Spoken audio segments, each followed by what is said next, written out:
고난 중의 기쁨, 이런 제목으로 함께 은혜를 나눕니다. 바울에게 세 가지 고난이 있었습니다. 첫째, 생활 환경의 고난입니다. 둘째, 인간관계 고난입니다. 셋째, 죽음 앞에서의 고난입니다. 이 세 가지 고난이 함께 접쳐서 온 거예요. 하나도 힘든데 세 개가 함께 접쳐서 왔습니다.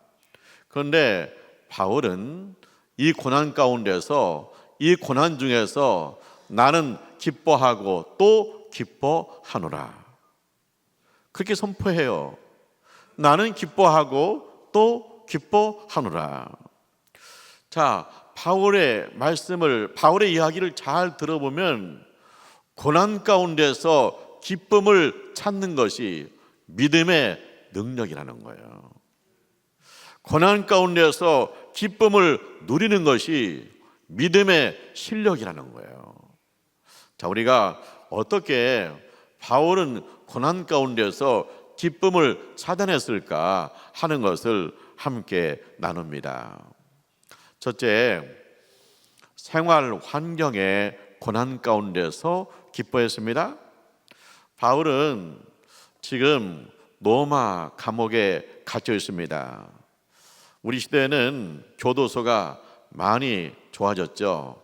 2000년 전에 감옥은 형편없죠. 먹을 거 부실하죠. 잠자리 힘들죠. 게다가 바울을 더 괴롭히는 게 있습니다. 그건 뭐냐? 실망감이 몰려올 수 있다는 거예요. 하나님, 내가 하나님을 만난 날부터 지금까지 주님을 위해서 헌신했습니다. 해외 선교에 전진했습니다. 그런데 이렇게 내가 감옥에 갇혀 있습니다. 하나님 풀어주셔야 되지 않습니까? 건져주셔야 되지 않습니까? 그냥 계시면 어떻게 합니까? 남들 보기가 부끄럽습니다. 실망감이 밀려올 수 있잖아요. 그런데 바울은 그 감옥 속에서 기쁨을 찾아냅니다. 그 기쁨이 무엇일까요? 바울은 지금까지 많은 사역을 감당했습니다. 그런데 감옥에 딱 들어오니까 사역은 없어요. 그냥 하루 종일 찬송하고 말씀 묵상하고 하나님과 교제하는 시간이 됐습니다. 그래서 바울은 깨달았습니다. 아, 여기가 감옥이 아니구나. 여기가 기도원이구나.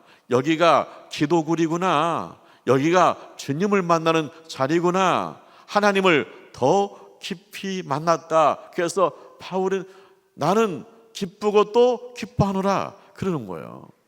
이 빌립보서도 바울이 로마 감옥에 있을 때 기록한 거예요. 그래서 바울은 감옥에 있었지만 야, 여기에 기쁨이 있구나. 하나님을 깊이 만나는 자리구나 하는 거예요.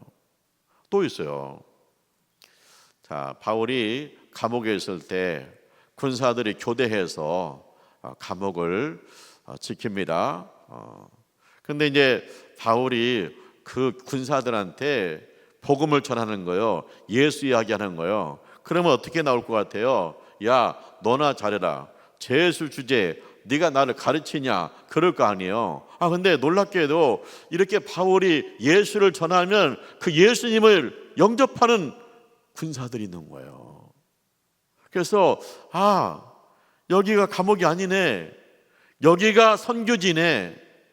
이 감옥이 선교지네. 여기가 복음을 전하는 자리네. 여기서 전도의 열매가 맺히네. 여기서도 전도의 열매가 맺히네. 내가 감옥에 안 왔으면 어찌 저 사람을 만날 수 있었을까? 하나님이 저 영혼을 구원하시기 위해서 나를 여기까지 보내셨네. 할렐루야 하면서 전도 열매를 맺으면서 바울이 거기서 기쁨을 얻는 거예요. 우리 생활 환경의 고난 가운데서도 그 속에 하나님께서 감춰두신 기쁨이 있다는 거예요. 제가 성형외과 원장님 간증 들었어요. 여자 의사 선생님이세요. 그분이 자기 어머니 이야기해요. 이제 홀로 3남매를 데리고 서울에 올라온 거예요. 뭐 가난해요. 막막합니다. 그런데 옆집 아줌마니가 전도하는 거예요. 교회 갑시다. 교회 가면 됩니다. 하나님이 살려주십니다. 하나님이 도와주십니다. 그래서 지푸라기라도 잡는 심정으로 교회를 갔다는 거예요. 교회를 갔더니 할 수 있다, 하면 된다, 해보자, 하나님이 능력 주시면 할 수 있다, 부르짖어라, 하나님께서 응답하신다. 뭐 그런 소리를 막 들으니까 아무것도 없는데 용기가 생기는 거예요. 하나님이 도와주실 거야. 그런데 이제 구역에서 형편을 아니까 이모저모로 도와주는 거예요. 그래서 이분이 이제 믿음으로 살기 시작하는 겁니다. 이제 얼마나 열심히 살았냐면 새벽에 일어나서 처음에 우유 배달한대요. 그 다음에 신문 배달해요. 아침에 자녀들 먹여서 학교 보내요. 그리고 회사 식당에 취직해서 거기 가서 밥을 해요. 그러면 음식 남으면 그놈 갖다가 아이들 저녁 먹여요. 그리고 그 저녁에 또 이불집에 가서 이불을 꾸매는 거예요. 그렇게 그냥 열심히 사는 거예요.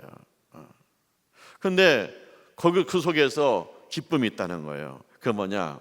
자녀가 셋이 되는데 밥만 먹여서 학교 보내는 거예요. 뭐 학원 보내는 것도 없고 또 뭐 참고서를 사주는 것도 없고 그냥 학교 보냈어요. 그래서 밥 먹이는 거고 기도하는 것밖에 한 일이 없다는 거예요. 그런데 하나님께서 이 자녀들에게 지혜를 주셔가지고 공부를 잘해요. 학교 수업 시간에 집중하는데 그거로도 좋은 성적이 나오는 거예요. 그리고 자녀들이 신앙생활 잘해요. 초등학교 때부터 그냥 주일날은 교회에서 살아요. 찬양하고 친구들하고 놀고 저녁에 또 저녁 예배 드리고 그리고 오는 거예요. 그래서 엄마가 그냥 이 자녀 돌볼 수 없는데 이게 신앙생활 하니까 바르게 자라나고 하나님이 지혜 주셔가지고 공부를 잘해요. 그래서 의대도 갔대잖아요. 그래서 그 어머니가 내가 생활 환경의 고난 가운데서도 기쁨이 있었다. 왜? 자녀들을 보는 기쁨이 있는 거예요. 하나님께서 이 자녀들을 키우시는 기쁨을 얻은 거예요. 그래서 고난 가운데 기쁨이 있었다는 거예요. 우리가 살다 보면 어려운 때가 오죠. 근데 그 어렵다고 그래가지고 그 어려운 것만 보고 거기다 폭 빠져가지고 헤매면 안 돼요. 내가 지금 어렵지만 하나님께서 살 길을 열어주신다. 하나님께서 숨겨둔 기쁨이 있다. 이 기쁨을 찾으면 이 기쁨은 누구도 빼앗을 수 없는 나만의 기쁨이 되는 거예요. 그래서 여러분들도 생활의 환경이 어려운 가운데서 기쁨을 찾아내시길 축원합니다. 그것이 믿음의 능력입니다. 두 번째, 인간관계의 고난이죠. 바울은 인간관계의 고난 가운데서 기뻐했습니다. 바울이 인간관계의 고난이 뭐가 있을까요? 자, 바울이 로마 감옥에 갇혔잖아요. 그랬더니 별소리가 다 들리는 거예요. 바울이 없으니까 뭐 하고 싶은 얘기 막 하는 거예요. 바울은 독불이었다. 선교한다고 자기 혼자 자기 자랑 늘어진다.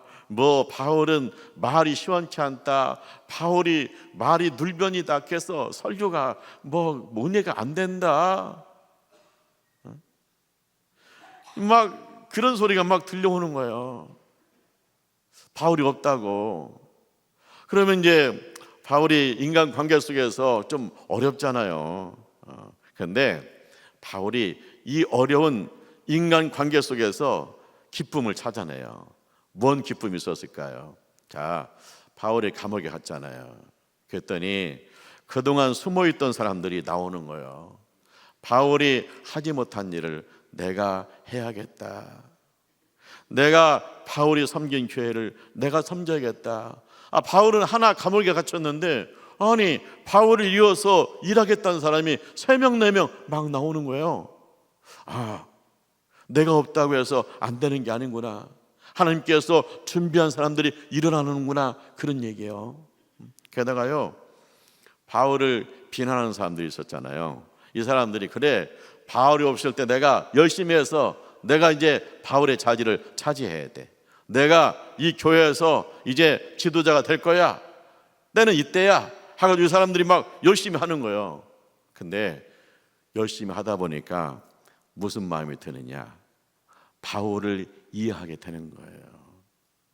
아, 내가 뒤에 있을 때는, 내가 뒤에서 평가할 때는 내가 몰랐는데 막상 교회에 들어와서 일하다 보니까 바울도 참 힘들었겠구나.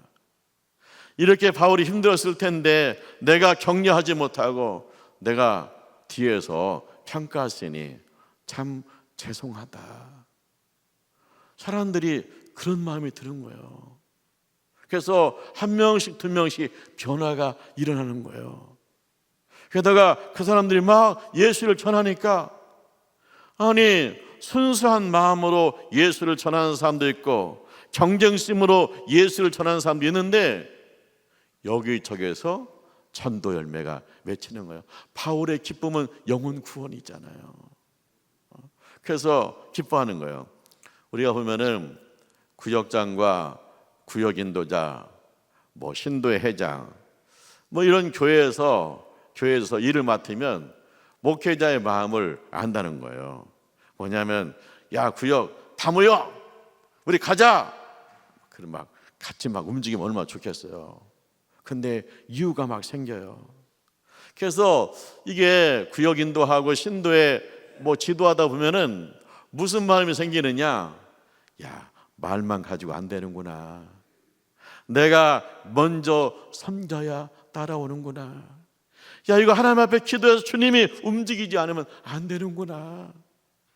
이게 주님의 마음, 목회자의 마음을 서로 이해하고 서로 공유하는 거예요. 그래서 우리가 보면은 인간관계 어려움, 바울이 인간관계 어려움이 있었지만 바울은 그 속에서 기쁨을 발견했다. 뭔 기쁨이요? 바울이 감옥 가니까 2명, 3명 여기저기에서 또 다른 바울이 나오는 거예요. 게다가 지금까지 바울을 비난했던 사람들이 주의 일에 뛰어들면서, 아, 그때 바울이 참 힘들었겠다. 내가 그때 미처 알지 못하고 평가만 했었구나. 그러면서 사람들이 막 변화되는 모습을 보면서, 야, 이거 하나님이 하시는 일이구나. 하나님께서 여기에도 기쁨을 주셨구나. 그래가지고 바울이 감옥에서 선포해요. 나는 기뻐하고 또 기뻐하노라. 할렐루야. 우리가 이제 세상을 혼자 살 수 없잖아요. 그런데 함께 살다 보면 나하고 전혀 안 맞는 사람들이 있어요. 어떻게 저런 생각을 할까? 그럴 수도 있어요. 그래서 어렵다고 호소할 수도 있어요. 그런데 우리가 인간관계 어려움 속에 있지만 하나님은 분명히 그 속에 기쁨을 숨겨둔다는 거예요. 내가 인간관계 어려움 속에서, 야, 이 친구가 친구이구나, 이 친구가 나의 진정한 친구구나 하는 친구들을 만나게 되는 거예요. 내 인생의 소중한 사람을 만나게 되는 거예요. 언제? 인간관계 어려움 속에서 진정한 나의 믿음의 동역자를 만나는 거예요. 하나님이 숨겨두신 그 사람을 만나는 기쁨이 우리 가운데 있을 줄 믿습니다. 그래서 인간관계가 어렵다고 불평하지 말고 여러분 기도하면서 찾아보세요. 여러분의 믿음의 동역자가 여러분 곁에 있는 줄 믿습니다. 세 번째는 죽음 앞에서의 고난입니다. 바울이 죽음 앞에서의 고난 가운데 기뻐해요. 바울이 지금 로마 감옥에 있잖아요. 근데 돌아가는 걸 보니까 어쩌면 바울이 사형 선고를 받을 수도 있어요. 여기서 바울의 인생이 끝나는 거예요. 그러면 두렵잖아요. 죽음의 공포가 있잖아요. 그래서 이제 또 바울은요, 일은 많이 벌려놨는데 이거 어떻게 하나 걱정도 되잖아요. 근데 바울이 죽음 앞에서 기뻐해요. 왜 기뻐하느냐? 내가 살아서 이 감옥을 나가면 주의 일을 하는 것이다. 주의 일을 하는 거지. 그런데 하나님께서 나를 그냥 불러주시면, 내가 죽으면 나는 주님 앞에 가는 것이다. 나는 어차피 살아도 주님의 것이고 죽어도 주님의 것이다. 내가 땅에 살면 땅에 하나님 앞에 영광이요, 내가 죽으면 천국에서 주님을 만나니 영광이다. 살고 죽는 것이 주님의 손에 있다. 살고 죽는 것이 로마 황제한테 있는 게 아니고 로마의 판사한테 있는 게 아니고 하나님의 손에 있다. 주님이 오라 하시면 간다. 다 내려놓고 주님 앞에 맡기고 나는 간다. 내가 죽는 것이 유익함이라. 그렇게 바울이 고백하고 있어요. 죽음에 대한 공포가 없어요. 나는 죽어도 주 앞에 갑니다. 주 영광 가운데 갑니다. 그렇게 고백하고 있는 거예요. 죽음 앞에서 기쁨을 발견하고 죽음 앞에서 진정한 자유를 누리고 있는 거예요. 그 성경학과 그 선생님 이야기했잖아요. 그분 자기 간증이에요. 이제 뭐 초등학교, 중학교, 고등학교 때 교회 잘 다녔잖아요. 예수 잘 믿었잖아요. 근데 대학 가니까 6개월 만에 무너지더라는 거예요. 대학 가니까 술 먹자. 난 안 먹어요. 교회 다녀요.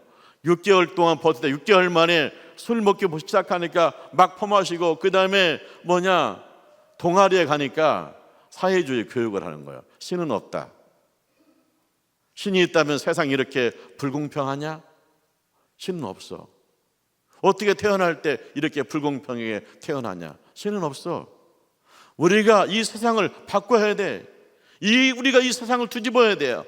우리가 이 세상을 새롭게 만들어야 돼. 그러니까 막 그것이 막 귀에 싹 들어오는 거예요. 그리고 교회는 뭔가 문제가 있다. 뭐 그런 생각이 막 들어오는 거예요. 의심이 막 생기는 거예요. 그래서 점점 교회를 멀어져요. 어머니는 애타는데 교회는 멀어집니다. 이제 의대 졸업하고 또 같은 의대생하고 결혼했어요. 그래서 이제 첫 번째 아기를 가졌거든요. 아기 가는데 검사를 해봤더니 다운 증후군이에요.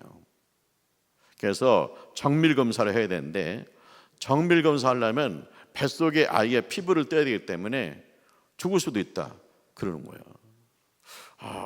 근데 이제 다운 증후군이라도 우리는 낫는다. 그래서 정밀 검사를 안 했다는 거예요. 근데 어머니가 그 소식을 듣고 기도하는, 하나님 바꿔주세요. 건강한 아이 낳게 해주세요. 뭐 기도하는 거예요. 근데 그 딸은, 아니 뭐 기도한다고 어떻게 다운 증후군이 건강한 아이로 바뀌어줄 수 있단 말인가. 우리 어머니 정말 저렇게 기도하는데 나중에 다운 증후군 아기 나오면 실망할 텐데 왜 저러실까? 그런 마음이 드는 거예요. 근데 아이를 낳았어요. 낳았는데 건강한 아이를 낳은 거예요. 그러면 하나님 참 감사합니다 이렇게 했는데, 그때 검사했을 때 잘못 검사했을 때지. 기도한다고 그게 바뀌겠어?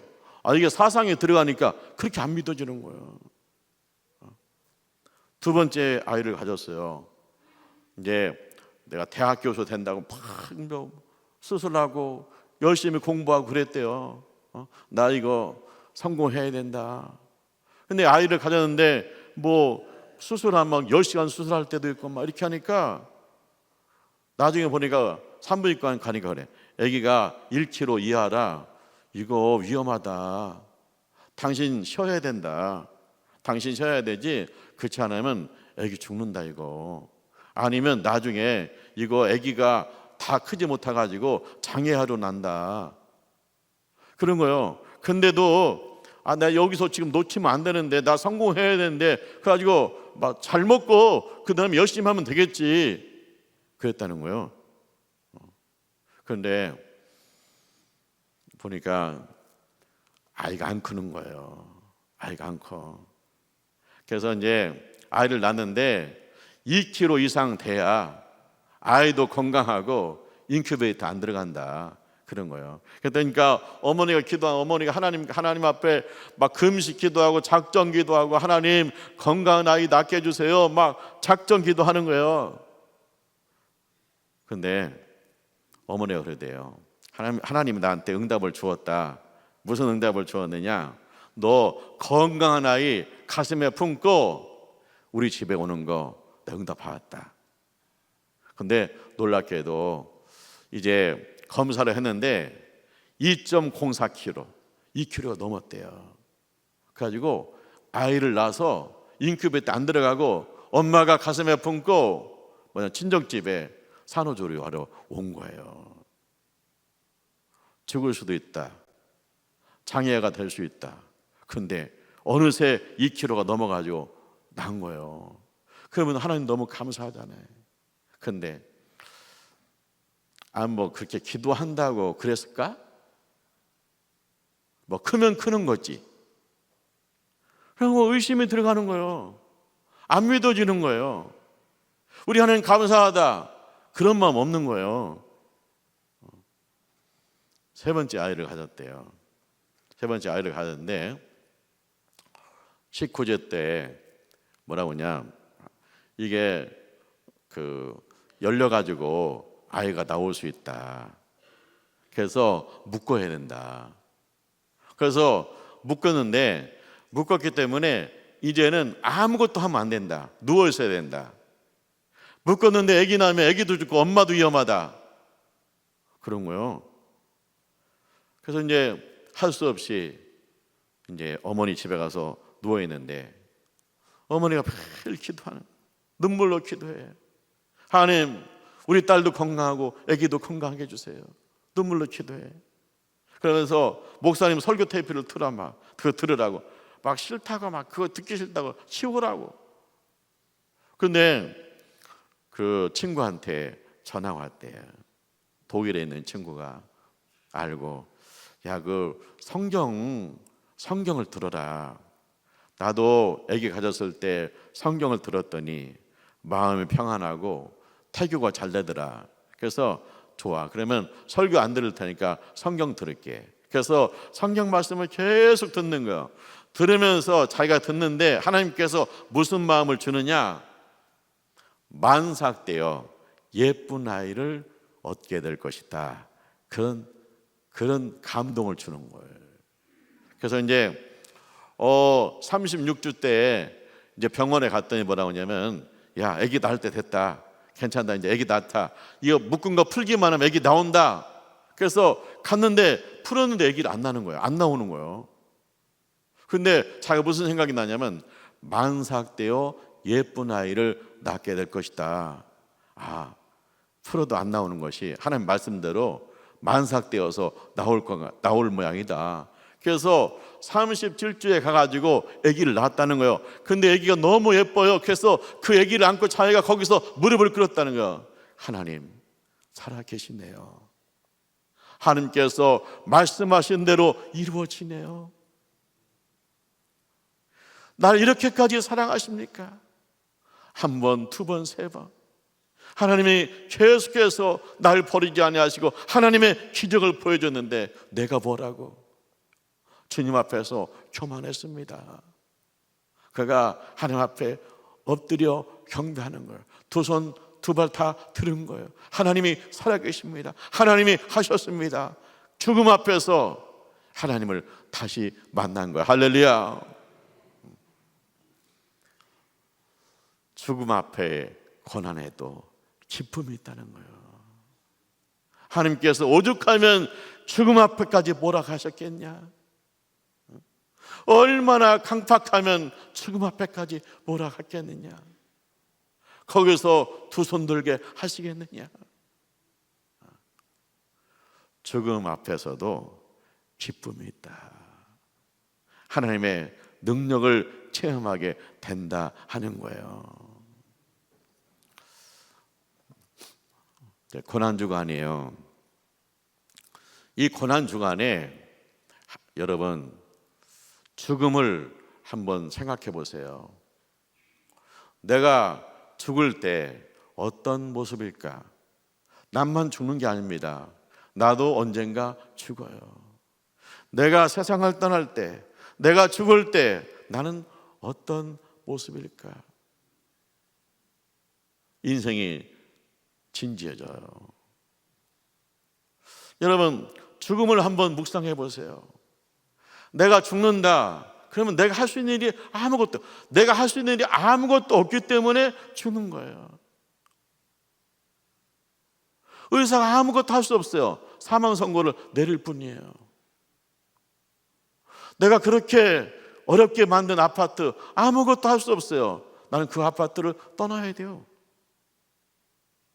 내가 애기중지 키운 자녀들 나한테 아무것도 할 수 없어요. 그냥 묻어주는 것밖에 없어요. 죽는다는 건 뭐냐? 내가 아무것도 할 수 없다는 거예요. 근데 내가 아무것도 할 수 없는데 오직 예수님만 할 수 있어요. 죽은 자 가운데 부활하신 예수님, 하늘에 계신 예수님께서 내 이름을 부르시고 내 영혼을 주께로 인도하실 줄 믿습니다. 그래서 우리가 죽음의 고난 가운데서 얻는 은혜가 있어요. 그건 뭐냐? 내가 죽음 앞에서 아무것도 할 수 없다. 오직 예수밖에 없다. 그 예수 믿고 천국 간다. 그렇기 때문에 내가 살아서 주님의 영광을 위해서 살아야 될 줄 믿습니다. 사랑하는 하나님의 가족 여러분, 우리가 사는 동안 고난이 있어요. 생활 환경의 고난도 있고, 인간 관계의 고난도 있고, 죽음의 고난도 있습니다. 그런데 그 속에 기쁨이 있어요. 이 기쁨을 찾아서 고난 가운데서 기쁨을 누리는 우리 하나님의 가족들 되시기를 주님의 이름으로 축원합니다. 기도하죠. 하나님 아버지 감사합니다. 하나님은 살아계신 줄 믿습니다. 어떤 고난일지라도 그 속에 주님이 숨겨둔 기쁨이 있는 줄 믿습니다. 그 기쁨을 찾아내게 하여 주옵소서. 고난 가운데서 주님의 기쁨, 능력을 체험하고 세상을 이긴 역사가 있게 하여 주옵소서. 예수님의 이름으로 기도합니다. 아멘.